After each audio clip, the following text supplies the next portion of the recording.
Este sermón corresponde a la serie de sermones del libro Hechos de los Apóstoles, predicado en la Iglesia Bautista Santísima Trinidad de Isla de Maipo. Que el Dios uno y trino te bendiga. Hechos 4, versículos 36 y 37, 5 del 1 al 11. Leemos juntos la palabra del Señor. Entonces José, a quien los apóstoles pusieron por sobrenombre Bernabé, que traducido es hijo de consolación, levita natural de Chipre, como tenía una heredad, la vendió y trajo el precio y lo puso a los pies de los apóstoles. Pero cierto hombre llamado Ananías, con Safira su mujer, vendió una heredad, y sustrajo del precio, sabiéndolo también su mujer, y trayendo solo una parte, la puso a los pies de los apóstoles.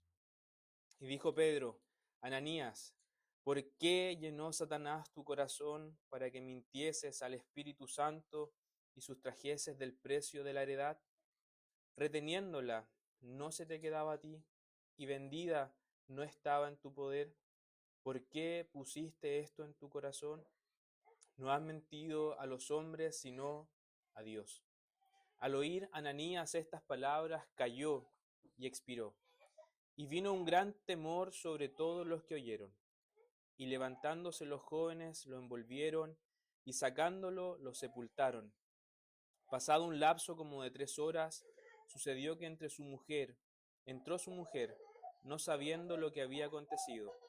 Entonces Pedro le dijo: Dime, ¿vendiste en tanto la heredad? Y ella dijo: Sí, en tanto. Y Pedro le dijo: ¿Por qué convinisteis en tentar al Espíritu del Señor? He aquí a la puerta los pies de los que han sepultado a tu marido, y te sacarán a ti. Al instante ella cayó a los pies de él y expiró.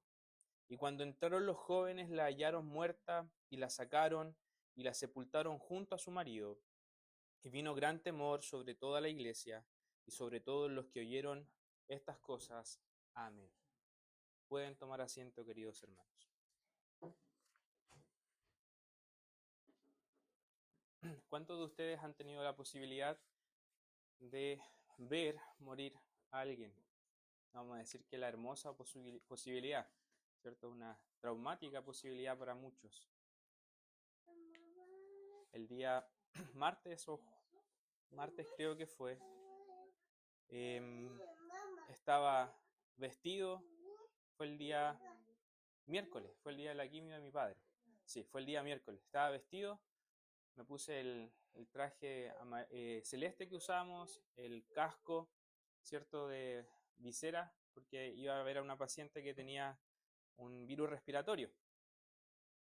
Y al frente de esa paciente estaba otra con cuidados de fin de vida, que se llama. Es una modalidad en la que se le avisa a la familia que ya no hay nada que hacer.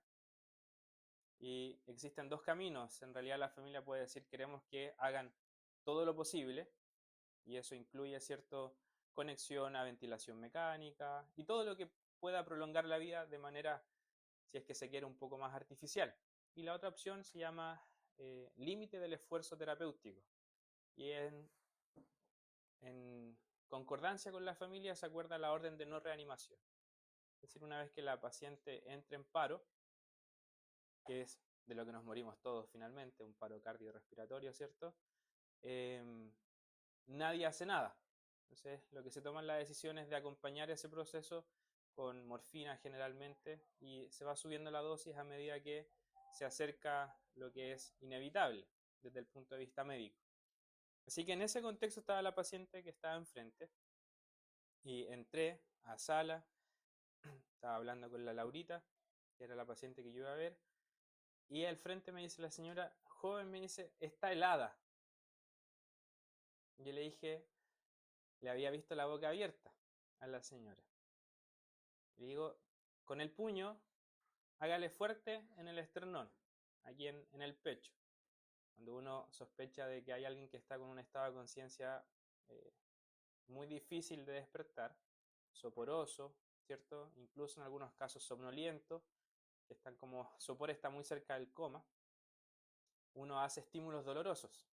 Los estímulos dolorosos son el nudillo en el esternón, los dedos detrás de la oreja y uno los mete con fuerza, o aprieta la uña con fuerza, con mucha fuerza. Los médicos que andan con martillo, la punta del martillo de los neurólogos, no sé si se han fijado, tiene una punta con la que se sacan los reflejos plantares, que se pasan la punta por la planta del pie. Esa punta la entierran en la uña para ver si la persona hace un gesto.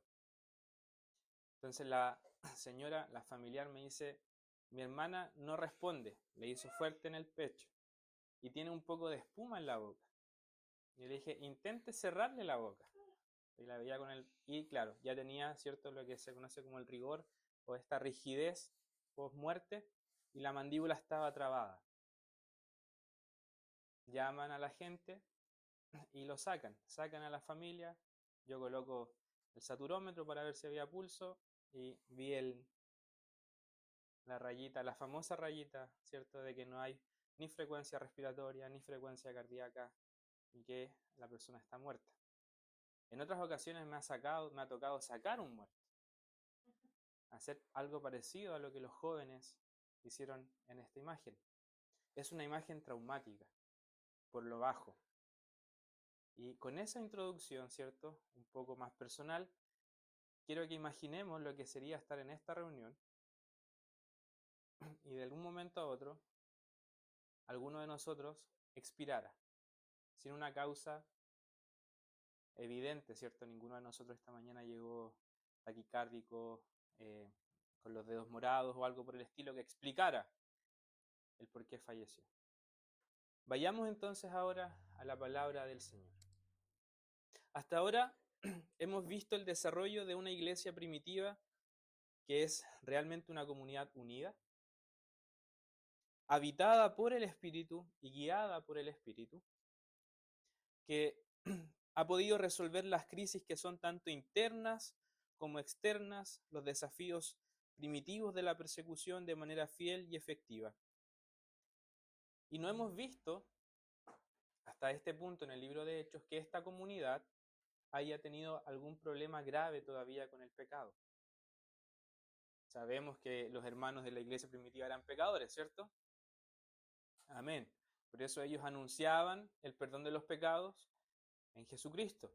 Sin embargo, Lucas no ha comentado de los problemas internos, ¿cierto? Después, más adelante, tenemos problemas de desatención de las viudas y gente que cree que se están quedando a lo mejor por ahí los apóstoles con algo por dentro. Problemas. Lucas comienza a introducir acá un problema. Y esta mirada que nos ofrece Lucas es realmente para apreciarla, porque sería grotesco de parte de los autores bíblicos que profesan la pecaminosidad de cada uno de nosotros, que ellos escondieran su propia pecaminosidad. Sabemos que la Biblia es veraz porque no esconde los problemas de sus más grandes personajes. Tanto así que, por ejemplo, David es recordado por el evangelista Mateo, ¿cierto? Ahí, hijo de David, de quien fuera mujer de Urías. Entonces, David quedó con esa marca, ¿cierto?, de forma permanente. Por lo que Lucas nos ofrece de forma muy transparente lo que vamos a estar considerando ahora como este pasaje más conocido por Ananías y Zafira. Ahora, el pasaje nos plantea muchas dificultades éticas, teológicas, que no las vamos a abordar ahora porque este es un sermón y no un estudio bíblico propiamente tal. Podríamos enfocarnos, por ejemplo, en la divinidad del Espíritu, ¿cierto? Pasajes claves para mantener, ¿cierto?, la doctrina de la Santísima Trinidad se encuentran acá. No han mentido a Dios y no han mentido al Espíritu, ¿cierto? Se usa como uno de los textos para mostrar la divinidad del Espíritu de Dios. Ahora podríamos también enfocar este sermón en cómo desarrollar comunidades financieramente responsables, cómo ofrendamos. Podríamos entrar en esa materia. Podríamos fijar nuestros ojos en tantas cosas que este pasaje nos ofrece. Sin embargo, esta mañana quiero conducirlos a través de esta palabra en 3 puntos Los puntos son los siguientes, mis hermanos. Primero, las motivaciones y el cuidado del corazón. Segundo punto, la severidad del pecado como una cuestión personal y comunitaria. El temor de Dios y su santo juicio como último punto. Así que, dicho esto, vayamos a nuestro pasaje, Hechos 4, versículos 36 y 37. Estos dos versículos, mis hermanos, nos ofrecen una transición. ¿Se acuerdan de lo que nos habló nuestro hermano Luis la semana pasada? De que hay varios resúmenes en el libro de Hechos. Y esta comunidad, nos dice el libro de Hechos, es una comunidad que tiene todas las cosas en común, que no le falta nada a nadie, que todos crecen en gracia, que todos crecen en el poder del Espíritu y que todos están haciendo su trabajo. Y el versículo 36 dice, a partir de ese resumen, entonces José, a quien los apóstoles pusieron, ¿cómo le pusieron los apóstoles? Por sobrenombre, Bernabé, ¿cierto? Hace algo. Nos describen quién es Bernabé, si el Señor lo permite, en el estudio nos vamos a enfocar más en algunas consideraciones técnicas. Él es levita, pero que es natural de Chipre, un lugar distinto, ¿cierto?, de la comunidad judía, que traducido es, ¿cierto?, este nombre, hijo de consolación, o algunos dicen hijo de profecía. Tenía una heredad y la vendió y la trajo y puso el precio, todo lo que había vendido la heredad, a los pies de los apóstoles. Ahora, Lucas nos está ofreciendo un ejemplo concreto de lo que él ha descrito anteriormente, ¿cierto? Y los hombres y las mujeres vendían lo que tenían y lo traían a los pies de los discípulos y a nadie le faltaba algo. Entonces, Lucas nos dice, les voy a dar un ejemplo práctico. A un hombre que se llamaba José, o sea, sí, a quien le pusieron Bernabé, y él hizo esto. Y al mismo tiempo, Lucas nos va a ofrecer un ejemplo negativo. Entonces, ¿quién es este Bernabé? Bernabé llegó a ser un importante ministro en la iglesia primitiva, pero es de estos ministros que pasan desapercibidos a lo mejor ante figuras como Pedro, Pablo, ¿cierto?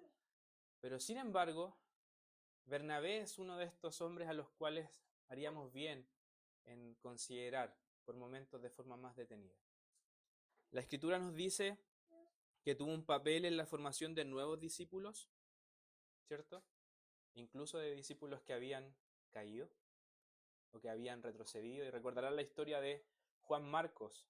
¿Alguien recuerda a Juan Marcos? Que en el primer viaje misionero echó colita atrás. Algunos dicen que era bien mamón, ¿cierto? Por usar una palabra, una expresión, un chilenismo, que era pegado a lo mejor a los recursos que pudo haber tenido su familia y que el primer viaje misionero de Pablo fue demasiado intenso y ante eso pudo haber retrocedido. Especulaciones. Lo que sí sabemos es que efectivamente ellos eran familia, que posiblemente Bernabé y Juan Marcos eran primos y que en ese contexto, ¿cierto? Juan Marcos, si ustedes van a Hechos 12, vayan conmigo ahí a Hechos 12, versículo 12, nos muestra que Juan Marcos tenía una casa donde muchos estaban reunidos orando, la madre de Juan Marcos, ¿cierto? En Hechos 12, 12. Y habiendo considerado esto, llegó a casa de María, la madre de Juan, al que tenía por sobrenombre Marcos, donde muchos estaban reunidos orando. Y sabemos que las casas, si eran grandes, seguramente había cómo sustentar casas grandes. No es como ahora, que, bueno, en esa época tampoco era sencillo, me imagino, tener su propia casa. Hoy en día es virtualmente imposible para muchos de nosotros, ¿cierto?, comprar un terreno. Pero si habían recursos en esa época, grandes aposentos uno podía tener gente. Ahora, tenemos otros elementos que podríamos considerar ser, ¿cierto?, de Bernabé. Fue un ministro que estuvo muy cerca del apóstol Pablo y proporcionó una puerta entre la comunidad judía y gentil. Vayan conmigo a Hechos 9, versículo 27.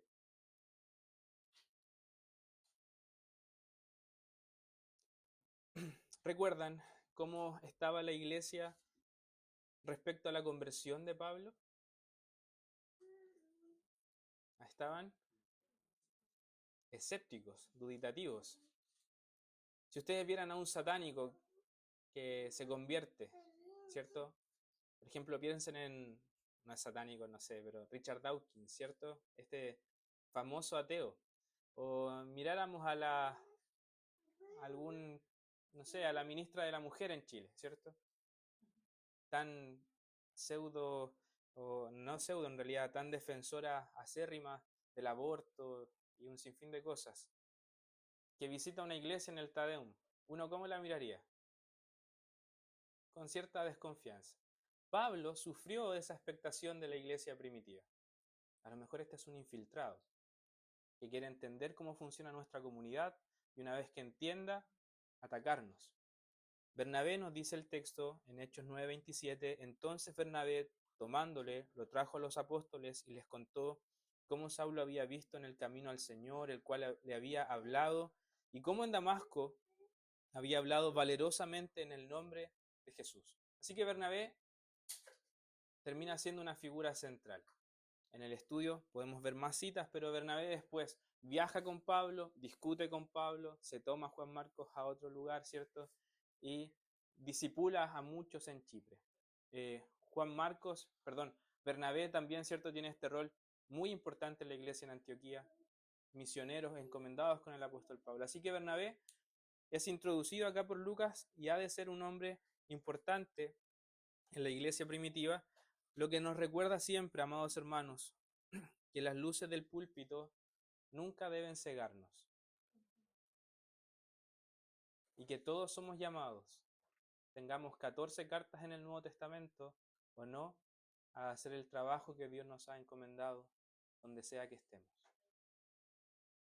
La iglesia necesita muchos Bernabé que estén dispuestos a que su nombre decrezca para que otros también asuman los roles y los liderazgos de la iglesia. Sin embargo, su acto de generosidad por el cual es introducido acá nos convoca. Es algo ejemplar que se está dando en la iglesia primitiva, totalmente voluntario, porque no tenemos ningún registro de que se les haya obligado a la gente a vender sus propiedades. ¿Cierto? No tenemos esa clase de registros. Y podemos estar seguros de que el Señor lo sigue haciendo hasta hoy a gente que dona terrenos, por ejemplo. Ahí el templo de la IEP al lado, ¿cierto? Donaciones de ancianos para que los evangélicos hicieran su templo. Las Mercedes, ¿cierto? No conocen el sector, los vamos a sacar una vuelta algunos de estos días, ¿cierto? La expansión del evangelio, por ejemplo, en lugares rurales como este, pasa mucho, o pasó mucho en su momento, por donaciones. Así que el Señor sigue tocando los corazones de esta forma. El monte, bueno, nosotros la historia de la IEP la conocemos más, por eso sabemos que algunos lugares, pero estamos seguros que en muchas otras partes el Señor sigue proveyendo de esta forma. Distinto es cierto que la iglesia los haya obligado. Sin embargo, el texto en cuestión presenta un enorme quiebre. Los pero, por lo menos a mí, nunca dejan de sorprenderme en la escritura. Uno siente que va todo bien, ¿cierto? En el relato, hasta que se topa con un pero.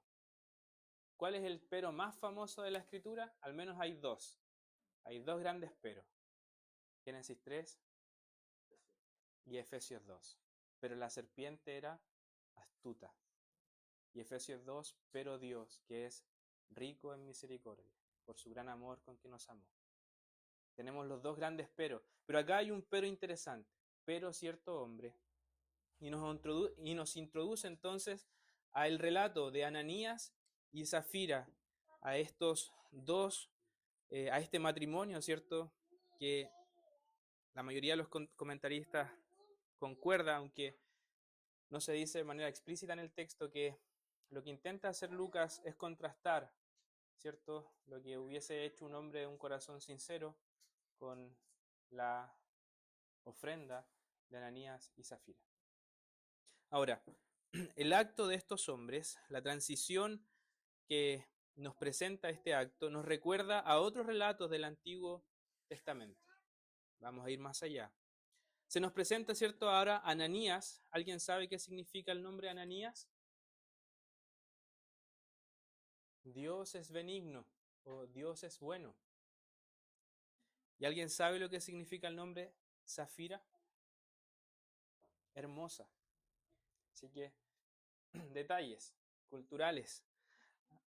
Ellos han seguido el patrón de Bernabé, sin embargo, no del todo. Ahora, Lucas nos ofrece, amados hermanos, una palabra clave para entender o comprender de mejor forma el fondo de este asunto. Recuerden, las motivaciones y el cuidado del corazón es nuestro primer punto. El versículo 2, ¿qué dice? Y sustrajo, ¿cierto?, del precio. Ahora, este término griego aparece aquí, en el versículo 2 y en el versículo 3, y en otra parte, en Tito. En Tito capítulo 2, versículo 10. Vayamos a Tito 2:10. Ahora, yo como no sé griego, no lo voy a pronunciar en griego, pero la otra forma de traducción está aquí. Versículo 2:10, no defraudando. No sustrayendo, no defraudando. Y la otra parte donde este texto o esta palabra griega aparece, ustedes saben que Nuevo Testamento seguramente, Antiguo Testamento, perdón, era el que seguramente Lucas mejor conocía. La Septuaginta, o la versión griega del Antiguo Testamento. Y ustedes recordarán un pasaje similar a este en el Antiguo Testamento, en Josué capítulo 7. Lucas usa la misma palabra griega para describir el pecado de Acán. Si ustedes van a Josué 7 del 1 al 26, tendrán todo el relato de lo que les estoy comentando. Pero vamos a considerar, pero los hijos de Israel cometieron una prevaricación en cuanto al anatema. Y ustedes podrán ver ahí cómo se describe a todos. Y dice, tomó del anatema, sustrajo del anatema, es la palabra en griego, enosfisatos. ¿Ven? Ahí la gracia de tener a alguien que lo sabe pronunciar. Tenemos eso y ya Lucas nos ofrece entonces un contraste para que nosotros temblemos. Así como Israel tuvo sus propias derrotas en la conquista de la tierra prometida, por el pecado en la comunidad, la iglesia primitiva se enfrenta a los mismos patrones en ese contexto. En el momento en que la iglesia se está expandiendo, algo ocurre en el seno de la iglesia que Lucas lo compara, al usar esta palabra griega, con lo que ocurrió en el campamento. ¿Contra quiénes perdieron los israelitas en ese momento? Contra Jai, un pequeño pueblo, minúsculo pueblo, que no representaba ningún tipo de desafío para los israelitas, al punto que Israel decide no ir con todos los escuadrones a la guerra. Tenemos, hermanos, ante nuestros ojos este paralelismo entre Acán y Ananías y Zafira. Ananías ha incurrido en una espiral de decadencia. Ahora nosotros no podemos decir si él era verdaderamente un creyente o no. De hecho, ninguno de los comentaristas se pone de acuerdo en este punto. Sin embargo, podemos notar cómo en su corazón él permitió una anidación de una idea brutal, la de engañar, la de falsear, la de mentir. Todos recordarán que el pecado, decía Spurgeon, son como pájaros revoloteando sobre nuestras cabezas. Pero es decisión nuestra si dejamos que ellos hagan nido allí o no. Ananías y Zafira. No fue un pequeño desliz, ellos se pusieron de acuerdo en lo que estaban haciendo. Algo cautivó sus corazones. Quizás querían tener la misma posición que Bernabé, sin pagar a lo mejor los costos que Bernabé estaba pagando, que no era obligación por lo demás que la iglesia les exigiera, ¿cierto?, llevar toda la ofrenda. Sin embargo, sus corazones fueron cautivados.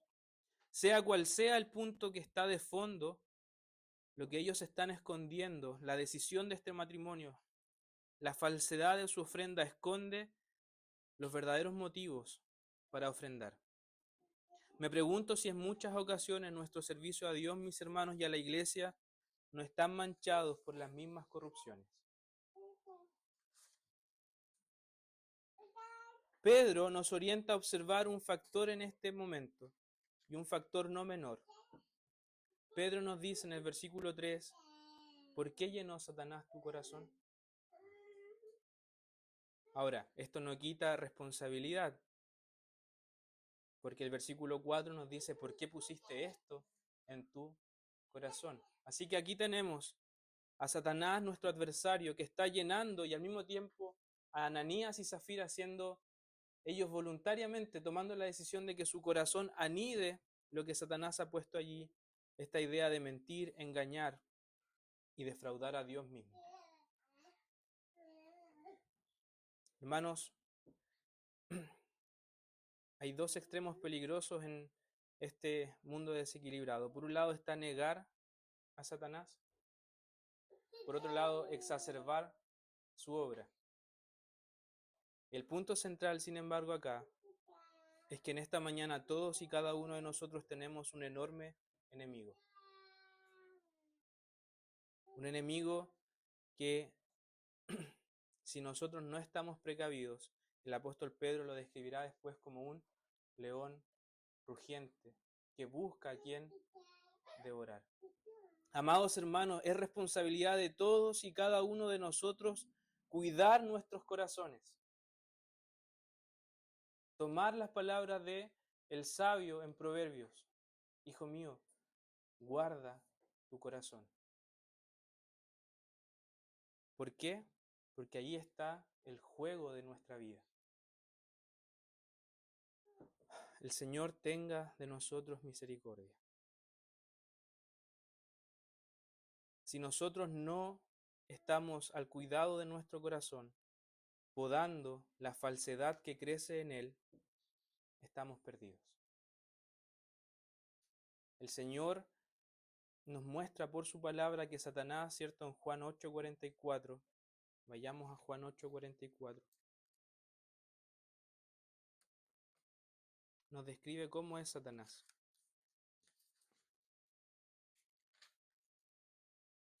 Vosotros sois siervos de vuestro padre el diablo, y los deseos de vuestro padre queréis hacer. Él ha sido homicida desde el principio y no ha permanecido en la verdad, porque no hay verdad en él. Cuando habla mentira, de suyo habla, porque es mentiroso y padre de mentira. Vayan conmigo ahora a Efesios capítulo 6. Efesios 6. Versículos 10 en adelante. Por lo demás, hermanos míos, fortaleceos en el Señor y en el poder de su fuerza. Vestidos de toda la armadura de Dios para que podáis estar firmes contra las acechanzas del diablo. Porque no tenemos lucha contra sangre y carne, sino contra principados, contra potestades, contra los gobernantes de las tinieblas de este siglo, contra huestes espirituales de maldad en las regiones celestes. Versículo 16. Por sobre todo, tomad el escudo de la fe, con que podáis apagar todos los dardos de fuego del maligno. Queridos hermanos, tengamos cuidado de no estar atentos a aquello que se posa sobre nuestros corazones. Una pequeña mirada en un balcón terminó con la ruina moral del gran rey David. ¿Qué habrá pasado por la mente de Ananías y Zafira? Vamos a evadir los impuestos, dijeron, porque así podemos surgir mejor. O vamos a ofrendar para que nos vean y digan lo mismo que dijeron de Bernabé. Estos también son hijos de consolación. Pero quizás miraron el precio por lo que habían vendido esa heredad y dijeron, igual no nos vendrían mal unas vacaciones en Cancún. Igual no nos vendría mal tener un pozo de dinero acumulado para nuestra vejez. Legítimo, por supuesto. El tema no era lo que hacían con su dinero. Y aquí vamos al punto de cuidar nuestro corazón y las motivaciones. El punto es que ellos quisieron aparentar algo que no eran. Yo les pregunto en esta mañana, ¿por qué vienen aquí hoy?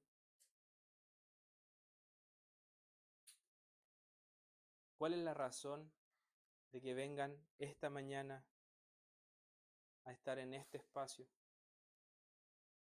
Que sí, no es una iglesia propiamente tal. No tiene el edificio y la forma de iglesia, este es un living y comedor. Pero ¿qué careta están usando esta mañana? Nosotros teníamos un hermano conocido que decía que algunos entraban a la iglesia, colgaban el sombrero, ¿cierto? Colgaban la lengua que habían usado en la semana, tomaban la lengua que iban a usar en la iglesia y se sentaban. Salían de la iglesia, sacaban el sombrero, dejaban la lengua de la iglesia, tomaban la lengua que iban a usar en la semana y se iban. Amados, ¿hay sinceridad en nuestras oraciones en público? ¿Realmente querían estar aquí esta mañana? Cuando cantan para nosotros, oh gran Dios, altísimo, reina en mi corazón. ¿Están cantando, oh gran Dios, altísimo, reina en mi corazón? ¿O han osado esta mañana mentirle a la iglesia, que es columna y baluarte de la verdad? Mentirle al Espíritu Santo, que ciertamente esta mañana está acá. ¿Han osado estar en compañía de Ananías y Zafira esta semana? ¿Están acá solo porque los obligaron esta mañana? ¿No les quedaba de otra? Queridos hermanos, ¿son nuestras alabanzas juntos expresiones de honor y adoración al Dios Trino o solo esconden una rutina anémica de vida? Si el Espíritu Santo esta mañana nos examinara, como sé que lo está haciendo, ¿cómo sabemos que lo está haciendo, perdón? ¿Qué podría ocurrir aquí esta mañana?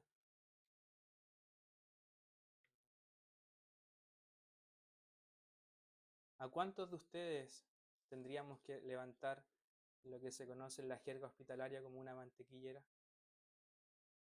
Que son estas camillas de metal que se cierran arriba. Amados hermanos, ¿cuántos de nosotros esta mañana sobre nuestras propias vidas hemos invocado el juicio de Dios al venir como Ananías y Zafira? No se trata de que vengan siendo pecadores, no tiene que ver con eso, porque en esta mañana todos somos pecadores delante del Señor. Se trata que, por ejemplo, yo me puse corbata, pero a lo mejor lo más sincero en esta mañana, por usar un ejemplo burdo, era no venir con corbata. Lo más sincero esta mañana no era invocar la oración matutina como si nada hubiese pasado.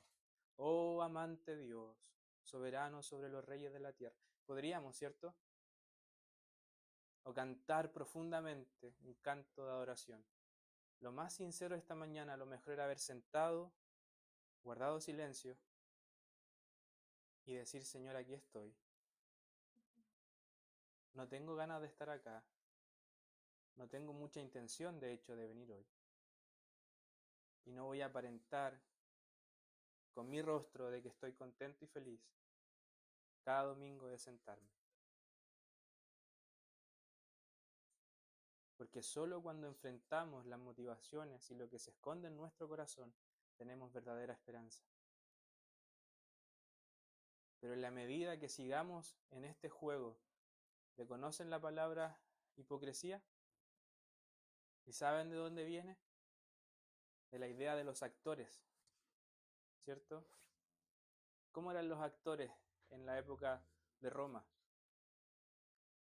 Usaban máscaras, ¿cierto? Cambiaban las voces. El Señor tenga de nosotros misericordia esta mañana. La mentira y el orgullo son un matrimonio inseparable.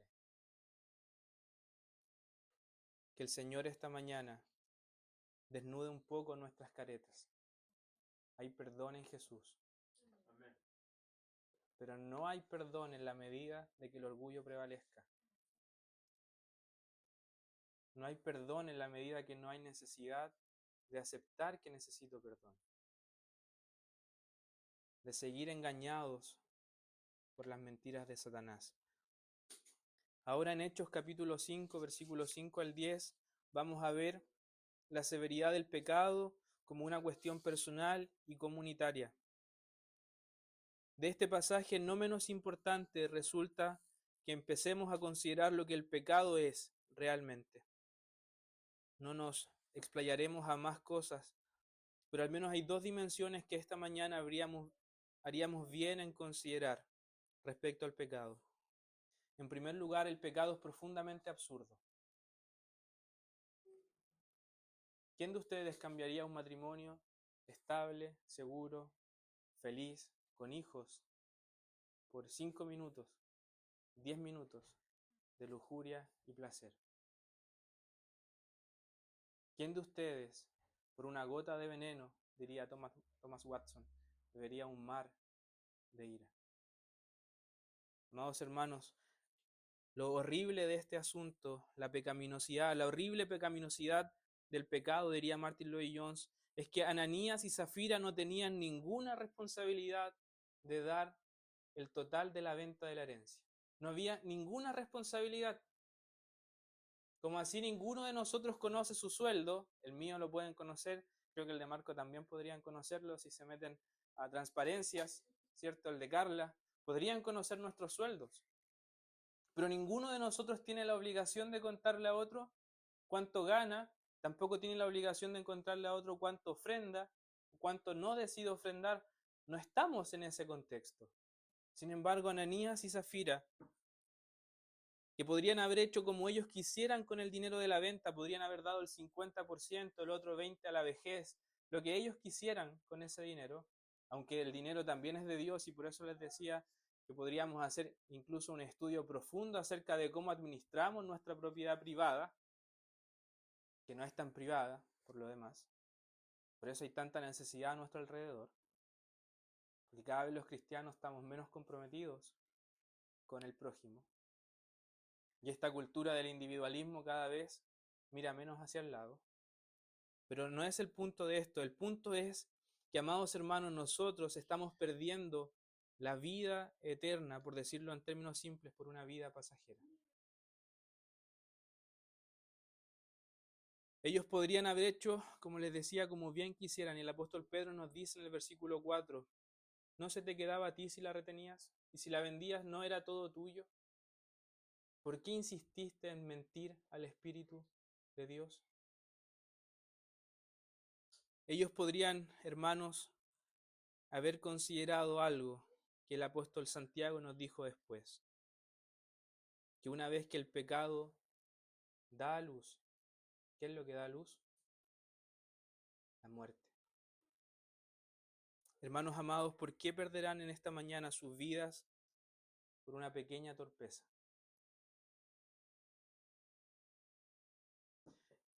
Y en segundo lugar, otra cosa que quiero que consideremos acerca del pecado es que lejos del individualismo en el que hemos crecido, la comunidad de los hechos nos muestra un factor que nosotros olvidamos hace mucho tiempo, las dimensiones horizontales de nuestra pecaminosidad.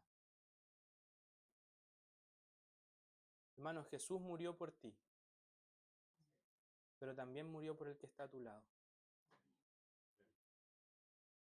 Ese evangelismo centradísimo en que solo murió por ti, nos ha llevado a generar una suerte de muchos creyentes que son pequeñas iglesias en ellos mismos. Sin embargo, ese no es el tenor ni del Antiguo Testamento ni del Nuevo Testamento respecto a la comunidad o a la asamblea de Dios. ¿Cuántos de ustedes pensaron en esta semana que cuando estaban pecando en lo secreto iba a afectar este culto?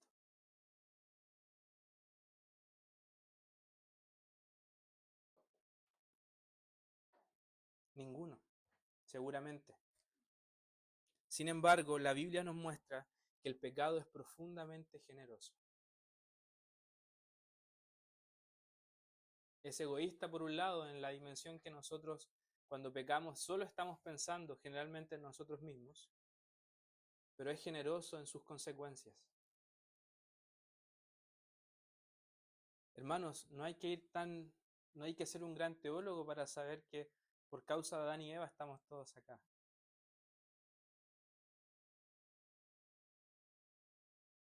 Así de profundo es cuando uno de nosotros peca. ¿Cuántos de ustedes, si el niño toma comida con las manos, evita que lo toque? ¿Por qué? Porque nos ensucia. ¿Por qué creen que los leprosos tenían que estar fuera del campamento? Cada vez que se acercaban, gritaban. Porque estaban sucios.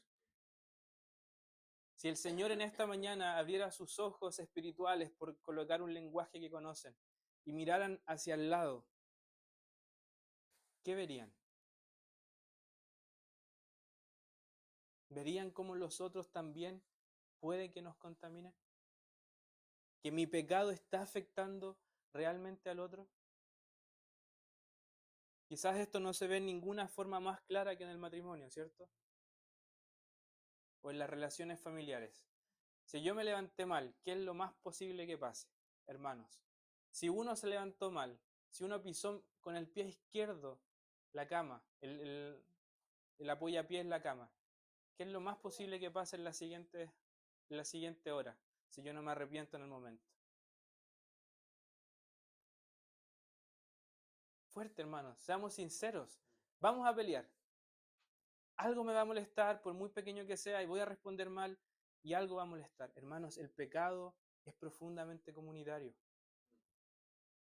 Queridos hermanos, recordarán en Números una y otra vez este evento. Y los hijos de Israel hablaron contra Moisés y Aarón, y Dios envió serpientes. ¿Hablaron todos los hijos de Israel? No tenemos idea. Y los hijos, Coré y sus acompañantes. El juicio fue a él y a su familia. Hermanos, tu pecado afecta a otros. Y este texto nos recuerda eso. Zafira, ¿vendiste en esto? Sí. Los que están entrando te van a sacar a ti también. Hermanos, el pecado tiene efectos comunitarios. La asamblea de los santos se resiente en la medida que uno de nosotros está mintiendo.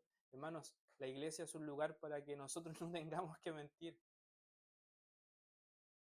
Todos hemos pecado acá. Y no hemos pecado en formas pequeñas.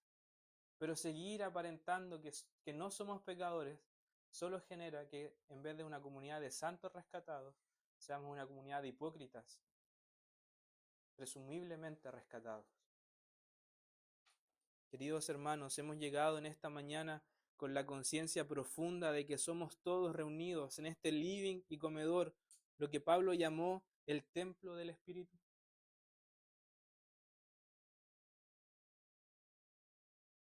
¿Tienen la conciencia de que ustedes juntos, en ustedes, habita el Espíritu? Y que cuando se reúnen para adorar y hacer lo mismo que harán conjunto a otras personas para siempre. Queridos hermanos, deberíamos meditar con profunda solemnidad cómo nuestros propios pecados están obstaculizando el crecimiento y la manifestación de los poderes del siglo venidero en nuestra pequeña iglesia. La unidad no se puede forjar donde la mentira prevalece. Les decía ya al principio, la derrota de Israel contra Ai se produjo solamente porque uno tiró la mano más allá de donde estaba permitido. Hermanos, Saúl perdió el reino solo por no sacrificar y matar todo lo que tenía que matar a su paso. El pueblo completo de Israel sufrió las consecuencias de un censo. ¿Por qué creen que Job y los que son padres, yo de a poco siento la presión, ayunaba y oraba por sus hijos? Porque él entendía profundamente eso, que la pecaminosidad no es un asunto de un pequeño desliz.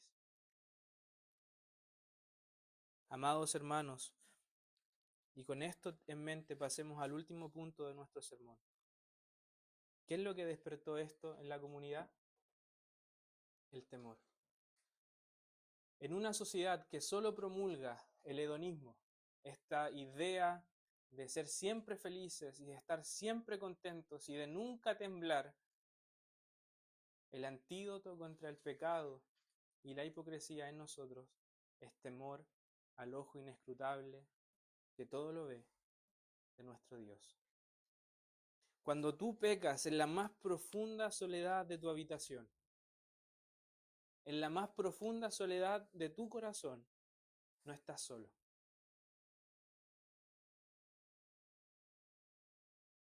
Cuando tú escondes esta mañana y sigues intentando esconder y el Señor está presionando el punto y está diciendo, y había un hombre que tenía muchas ovejas y había uno que tenía solo una, y te lo está mostrando y tú estás en tu corazón siendo convencido y tú insistes en decir, no soy yo ese hombre que tiene muchas ovejas, no soy yo el que está fingiendo, no soy yo, Dios te está presionando. Dios está presionándonos para que nosotros dejemos de mentirnos en lenguaje psicológico a nosotros mismos y a otros. Hermanos, hay perdón en la medida que reconozcamos que hemos pecado.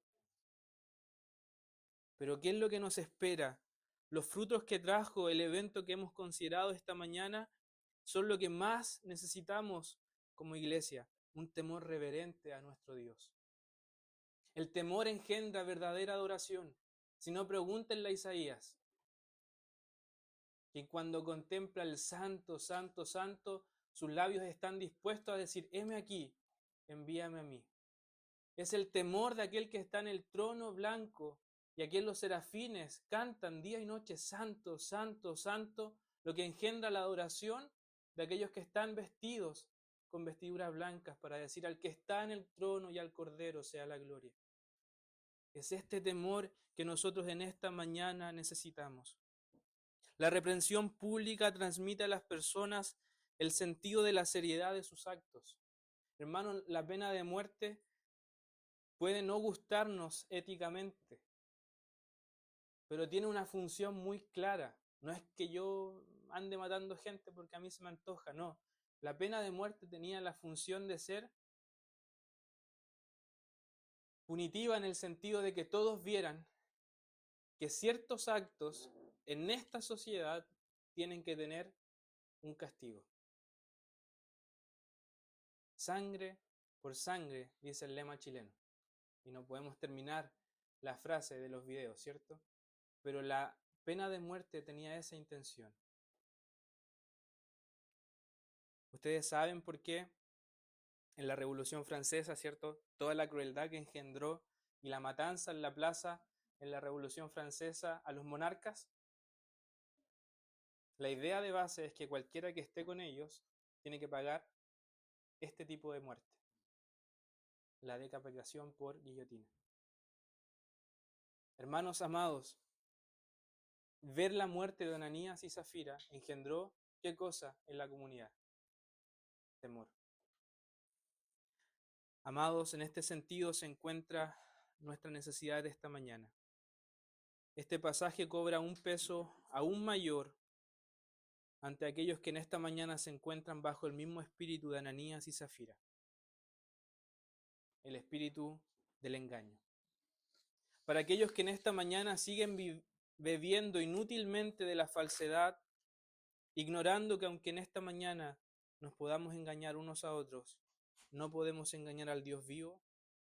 Lo único que están haciendo, amados hermanos, lo único que estoy haciendo yo es acumular ira para el día de la ira. Algunos de acá podrán pensar, junto como la gente en los días de Noé, esto nunca ocurrirá. Pedro nos recordará, ¿cierto?, en su propia epístola, que en algún momento, si van a 2 de Pedro 3, y a lo mejor alguno de ustedes puede estar en este grupo. 2 de Pedro 3:3, sabiendo primero esto, que en los postreros días vendrán burladores, andando según sus propias concupiscencias, diciendo, ¿dónde está la promesa de su advenimiento? ¿Dónde está la idea de que Él volverá? Queridos hermanos, Cristo volverá. Y volverá con sus vestidos manchados con sangre, como viniendo desde una gran batalla. Amados hermanos, algunos aquí pueden decir, pero Dios hace rato que no mata a nadie.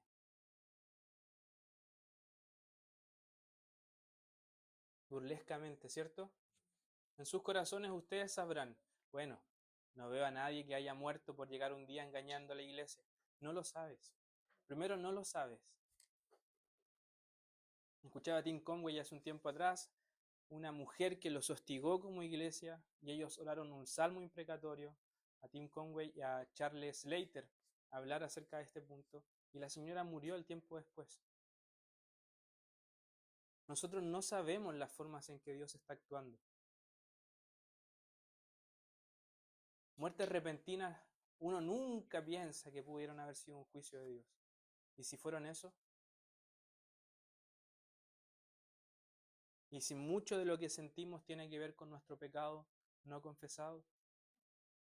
¿Y que Dios te está prolongando misericordia hasta el día de hoy? Puede que todavía no veamos este tipo de juicios tan patentes como el que hemos leído, pero eso no quiere decir que el Señor no lo esté haciendo. Y peor aún, si aún Dios no lo hiciera ahora, sabemos cómo lo hará al final, porque ya nos mostró que Él no juega con el pecado. Recuerden en esta mañana solemnemente la advertencia de que ninguno de nosotros escapará del tribunal de Cristo. Y vi un trono blanco y al que estaba sentado en él, delante del cual huyeron los cielos y la tierra, y ningún lugar se encontró para ellos. Los muertos, grandes y pequeños, de pie ante Dios. Los libros fueron abiertos, y otro libro fue abierto, el cual es el libro de la vida. Y fueron juzgados los muertos por las cosas que estaban escritas en los libros según sus obras. Y el mar entregó a los muertos que había en él, y la muerte y el Hades entregaron a los muertos que había en ellos. Léanlo con imaginación. El mar no pudiendo retener a los cadáveres del Titanic. El mar no pudiendo retener a los cientos de muertos que hay allí. ¿Para qué? Para ir al encuentro con su Señor. ¿Han leído el libro de Apocalipsis cuando los hombres gritan a las peñas, cáiganos sobre nosotros y escóndanos de la ira del Cordero? Amados hermanos, aquellos que no estaban inscritos en el libro de la vida fueron lanzados al lago de fuego. ¿Qué harán esta mañana, mis amados hermanos? ¿Se seguirán escondiendo al punto que los papás tendrán que tomar a sus hijos en el día del juicio y ellos lanzarlos al lago de fuego? ¿Han pensado si Ananías y Zafira tenían familiares en la pequeña congregación o en la gran congregación del libro de los Hechos?